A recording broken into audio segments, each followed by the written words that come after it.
Welcome back to my channel CAD CAM Mentor. PowerShape 2019 के आज के इस ट्यूटोरियल के अंदर आप सबको खुश आमदीद।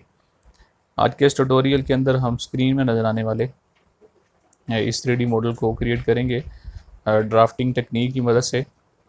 किसी भी मॉडल को क्रिएट करने के तीन तरीक़ेकार होते हैं किसी भी 3D सॉफ्टवेयर के अंदर। पहला तरीक़ेकार तो ये है कि हम उसको 3D स्कैन कर लेते हैं और उसके डाटे को सरफेसेस की मदद से यूज़ करते हैं 3D मॉडल बनाने के लिए।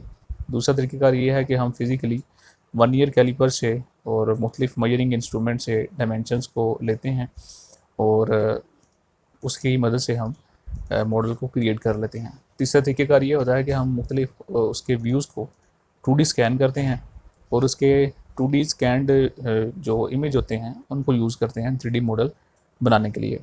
आज के इस ट्यूटोरियल के अंदर हम तीसरा तरीका इस्तेमाल करेंगे। इसके डिफरेंट व्यूज़ को हम 2D स्कैन करेंगे और 2D स्कैन जो इमेज होंगे उनके ऊपर वायर फ्रेम बनाकर और उन वायर फ्रेम्स की मदद से हम 3D मॉडल को क्रिएट करेंगे। जब हम 2D स्कैनर यूज़ करते हैं तो उसमें एक चीज़ हमें जहन में रखनी चाहिए कि उसकी जो स्कैन्ड इमेज है उसका स्केल 1/1 होना चाहिए। मैंने इसी मॉडल से इमेजेस को क्रिएट किया है और उसको एक्सपोर्ट कर दिया है। अब उनका जो स्केल है वो 1/1 नहीं है, तो 1/1 स्केल मेंटेन भी हम करेंगे। वो भी अब आज के इस ट्यूटोरियल के अंदर हम सीखेंगे कि उनके स्केल को कैसे हम रिड्यूस या इंक्रीज़ कर सकते हैं। तो स्टार्ट करते हैं। सबसे पहले हमें एक न्यू फाइल बनानी है और सरफेस के अंदर आकर एक प्लेन चूज़ करके 0 पे प्लेस कर देना है। इस प्लेन की जो लिमिटिंग जो हमारे पास डायमेंशंस हैं उनको हम देखेंगे। हमारा जो ये मॉडल है यहाँ से, तो उसके लिए हम पूरे के पूरे मॉडल को सेलेक्ट करेंगे। वायर फ्रेम के अंदर आकर बॉक्स सिलेक्शन की ऑप्शन को चूज़ करेंगे तो इसमें हमें पता लग जाएगा कि इसकी जो लेंथ है वो कितनी है, हाइट कितनी है और विड्थ कितनी है। टॉप व्यू से देखने से मुझे ये पता लगता है कि इसकी जो बॉक्स की हाइट और विड्थ है वो 136.37 है। तो मैं अपना जो पहला प्लेन बना रहा हूँ उसकी जो मैं लेंथ और विड्थ है वो 136.3 रखूँगा। इधर 136.3 ओके। अब मुझे इसके अंदर अपना बॉटम व्यू प्लेस करना है, तो उसके लिए पावर शेप के अंदर ये फैसिलिटी है कि हम इमेज को इंपोर्ट कर सकते हैं। तो उसके लिए हम सरफेस को सिलेक्ट करेंगे, विजुअलाइजेशन के अंदर आएंगे। पहले तो हम इसकी लाइट को डार्क करेंगे, ओके। अब लेबल्स के अंदर आकर हमें उस इमेज को इंपोर्ट करना है, न्यू, और यहाँ से मैं बॉटम वे जो व्यू है उसको प्लेस करूँगा, ओके। अब हमें इसका स्केल मेंटेन करना है। उसके लिए मुझे यहाँ से इसके जो स्केल है कैंसिल करूँगा, इसको मैं एडिट, स्केल को मेंटेन करूँगा, कम करूँगा और इस बॉक्स के अंदर मुझे इसके एजेस के साथ इनके एजेस को मिलाना है। इमेज के एजेस जो हैं उनको मैं कोशिश करूँगा कि इसके साथ मिलाऊँ।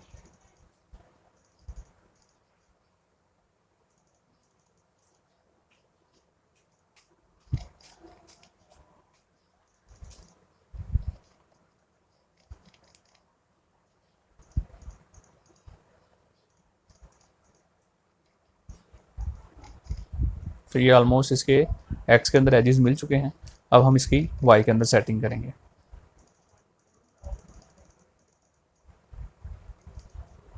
तो ये वाई के अंदर भी एडजस्ट हो चुका है, ओके ओके। ये हमने बॉटम व्यू यहाँ पर प्लेस कर लिया है। अब यहाँ से हम इसके वायर फ्रेम जनरेट करेंगे, वो बाद में करेंगे, पहले हम इसके फ्रंट व्यू को भी प्लेस कर लें। तो फ्रंट व्यू को प्लेस करने के लिए मैं इस वायर फ्रेम को यूज़ करूँगा, सरफेस के अंदर आकर इसको एक्सट्रूड करूँगा जी डायरेक्शन के अंदर। अब इसकी एक्सट्रूजन जो लेंथ है उसको मैं देखूँगा कि मैंने इसको एक्सट्रूड कितना करना है। तो उसके लिए मुझे इस वायर फ्रेम को यूज़ करना है। फ्रंट व्यू के अंदर आकर हमें ये देखना है कि हमारा मॉडल हाइट में कितना है, वो 148.8 है। तो मैं अपने मॉडल के अंदर वापस जाऊंगा और इसकी एक्सट्रूजन लेंथ में 148.8 रखूँगा और ओके कर दूँगा। अब मुझे फिर से सरफेस के ऊपर क्लिक करना है और विजुअलाइजेशन के अंदर आकर लेबल्स के ऊपर क्लिक करेंगे, न्यू लेबल, न्यू, और यहाँ पर मुझे फ्रंट व्यू प्लेस करना है। ओके, स्केल को मैं मिनिमाइज करूँगा।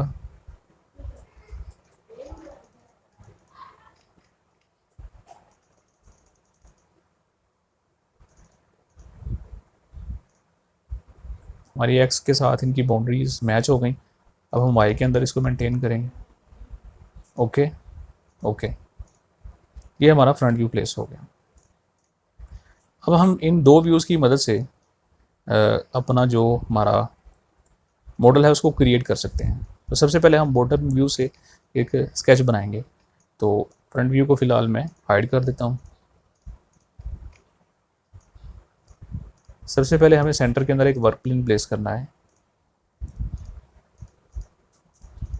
और हमें इनकी डायमेंशंस को चेक करना है। एनोटेशन के अंदर आएंगे और ऑटोमेटिक के अंदर आकर हमें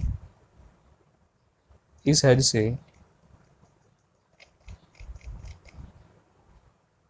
इस एज की डायमेंशन देखनी है जो कि 19.19 है। इसको हम 19.2 कर देते हैं। वायर फ्रेम के अंदर आकर हम एक रेक्टेंगल सेलेक्ट करेंगे, 0 और 0 के ऊपर प्लेस करेंगे और इनकी जो एक्स और वाई के अंदर डायमेंशन है वो 19.2 और 19.2 है। एडिट के अंदर आएंगे और मूव की ऑप्शन को सिलेक्ट करके इसको सेंटर के अंदर ले आएंगे।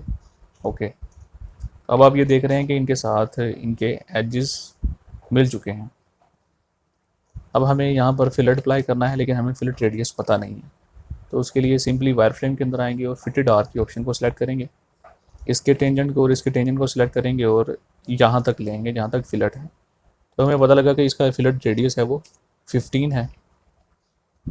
तो अब फिलेट की ऑप्शन को चूज़ करेंगे और fillet radius R space 15 enter करके 15 इसका रेडियस एडजस्ट कर लेंगे। इस लाइन को और इस लाइन को चूज़ करेंगे तो फिलेट अप्लाई हो चुका है। फिर इसी तरह इस लाइन को और इस लाइन को चूज़ करेंगे, इसमें भी फिलेट अप्लाई हो चुका है। इस लाइन को और इस लाइन को चूज़ करेंगे तो ये ऑलमोस्ट फिलेट अप्लाई हो चुका है। अब इसको कंपोजिट कर्व के अंदर चेंज कर देंगे। अब हमें वायर फ्रेम चाहिए तो सही, लेकिन वो इन दोनों एजेस के दरमियान चाहिए, यानी इस एज और इस एज के दरमियान चाहिए। तो उसके लिए हम इस वायर फ्रेम को ऑफसेट करवाएंगे। तो एडिट के अंदर आकर ऑफसेट के अंदर आएंगे और अंदाज़न मैं इसको 2.5 का ऑफसेट देता हूँ। तो ये तकरीबन हमारा जो ऑफसेट है वो इन दोनों एजेस के दरमियान आ चुका है। अब हम पहले वाला वायर फ्रेम डिलीट कर देंगे क्योंकि हमें वो नहीं चाहिए। तो बॉटम व्यू से हमें जो वायर फ्रेम चाहिए था वो हमने ले लिया है। अब हम चाहें तो इसको डिलीट कर सकते हैं। अब इसके बाद बारी है फ्रंट व्यू की। फ्रंट व्यू में हमें एक तो ये आर्क चाहिए और दूसरा ये एलिप्स की डायमेंशन और इनकी जो एजेस के साथ डायमेंशन है वो भी हमें यहाँ से मिल सकती है। सबसे पहले हम एक आर्क प्लेस करेंगे। तो वायर फ्रेम के अंदर आएँ, आर्क सेलेक्ट करें, फिटेड आर्क, एक की पॉइंट यहाँ से चूज़ करें और दूसरा की पॉइंट हम यहाँ से चूज़ करते हैं इस हिस्से से।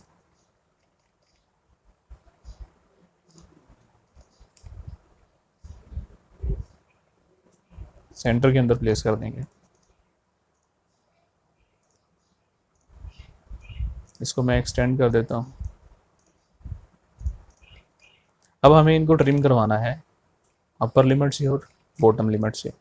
तो उसके लिए वायर फ्रेम के अंदर आकर सिंपल एक लाइन सेलेक्ट करूँगा और इस एज से मैं एक लाइन लगाऊंगा इस एज तक। फिर इसी तरह इस एज से इस एज तक लाइन लगानी है। एडिट के अंदर आकर जो हमारे पास एक्स्ट्रा कर्व है उसको हम ट्रिम कर देंगे, डिलीट और डिलीट। अब हमारे पास ये आर्क भी बन चुकी है। इसके आर्क के साथ साथ हमें इन एलिप्स की जो है ये भी हमें चाहिए। तो उसके लिए सिंपली पहले हम इसकी डायमेंशन चेक करेंगे। एनोटेशन के अंदर आकर ऑटोमेटिक और इस साइड से इस साइड तक की जो डायमेंशन 25 है। इसी तरह इस साइड से तकरीबन हमारे पास 50 है। डायमेंशन। तो अब हम सर वायर फ्रेम के अंदर आकर यहाँ पर एक एलिप क्रिएट करेंगे, मुनासिब जगह पर प्लेस करें और इसकी डायमेंशन पहले आप सेट कर दें। यहाँ पर हमें 25 करनी है और यहाँ पर हमें 50 करनी है और इसकी जो पॉइंट इन ईच क्वाड्रेंट वो 4 करने हैं। ओके, अब हमें इसको देकर इसको मुनासिब जगह पर प्लेस करना है, जो कि हमें बिल्कुल इसके सेंटर के अंदर इसको प्लेस करना है। ओके, तो अब हमने जो हमारी एलिप्स थी उसको भी प्लेस कर दिया। अब इसके बाद हमने इन छोटी एलिप्स को प्लेस करना है, तो उसके लिए आप फिर से एलिप्स की ऑप्शन चूज़ करने से पहले हमें इसकी डायमेंशन चेक करनी है। रोटेशन के अंदर आकर ऑटोमेटिक हम यहाँ से इसकी डायमेंशन चेक करेंगे, जो कि है 7, और फिर से ऑटोमेटिक यहाँ से यहाँ तक की डायमेंशन 14। तो वायर फ्रेम के अंदर आकर हम एलिप्स चूज़ करेंगे, उसको मुनासिब जगह प्लेस करेंगे, 7 और 14 और 4। ओके, अब हमें इसको इसके सेंटर के अंदर रख के प्लेस कर देना है। ओके, इस एलिप्स को भी डिलीट कर देते हैं। अब हम पैटर्न की मदद से बाकी की एलिप्स बनाएंगे, तो उसके लिए आप इस एलिप को सिलेक्ट करें, एडिट करें और पैटर्न के अंदर आएँ। पैटर्न के अंदर हमें इस डायरेक्शन के अंदर 3 एलिप्स चाहिए और इस डायरेक्शन के अंदर हमें 1 2 3 4 5 6 चाहिए। तो यहाँ पर मैं 6 लिखूँगा, लेकिन -6 करना पड़ेगा रिवर्स डायरेक्शन के लिए। अब हम इनके डिस्टेंस को एडजस्ट करके देखेंगे, साथ साथ हमें इनके ऊपर ये मैच कब होंगी। तो मैं इसको इंक्रीज़ करता हूँ 25, तो ये एग्जैक्ट उसके साथ मैच हो चुकी है। यहाँ पर मैं इसको मेंटेन करता हूँ, 15 लिखता हूँ, तो ये एग्जैक्ट मैच हो चुकी है। 25 और 15 ये बिल्कुल एग्जैक्ट उन्हीं ही जगहों पर चली गई हैं जहाँ पर हमें चाहिए। ओके किया।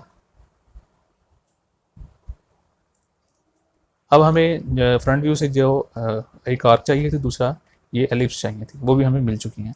अब हम चाहें तो इसको डिलीट कर सकते हैं। अब सबसे पहले हमें इस आर्क को इसके किसी एक पॉइंट के ऊपर लेकर आना है ताकि हम शेप बना सकें। तो उसके लिए मूव के अंदर आएंगे और इस बटन को दबाकर हम इस पॉइंट को चूज़ करेंगे। यहाँ से हम मूव करना स्टार्ट करेंगे और इसको यहाँ तक ले आएंगे। ओके,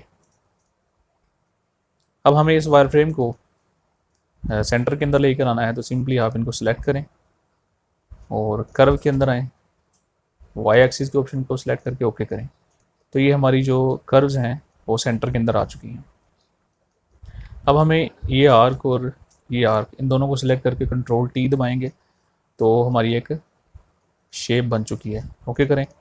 अब ये दिखने में थोड़ी अजीब है, तो हम इसकी विजुअलाइजेशन चेंज करेंगे, लाइट्स, स्टैंडर्ड, स्टैंडर्ड, ओके। इसकी डायरेक्शन हम रिवर्स करेंगे,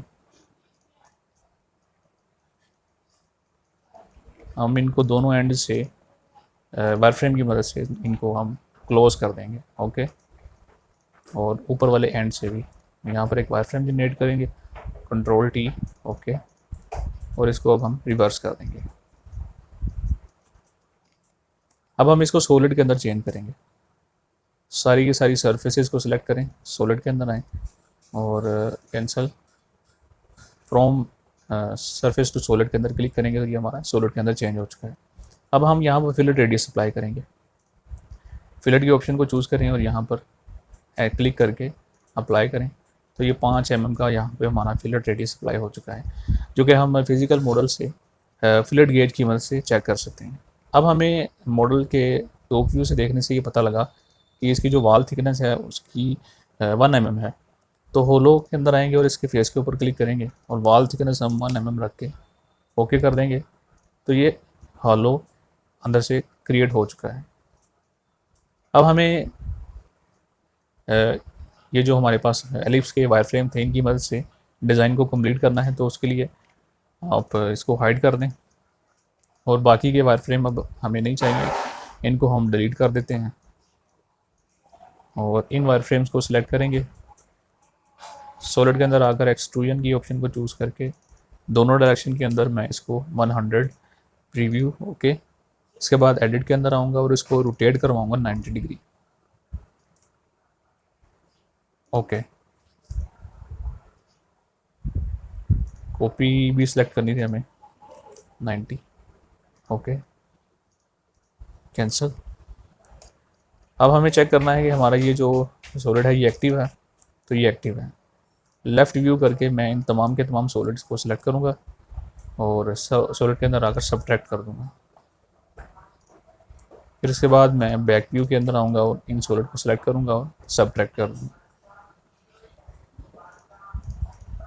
तो इस तरह हमने एक नई टेक्निक सीखी कि किस तरह हम मुख्तलिफ व्यूज़ की मदद से पावर शेप के अंदर किसी 3D मॉडल को क्रिएट कर सकते हैं। साथ साथ हमने उसके स्केल को भी एडजस्ट करना हमने सीखा।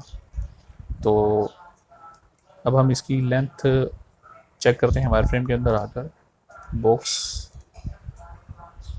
सिलेक्शन, तो ये तकरीबन 148.8 है।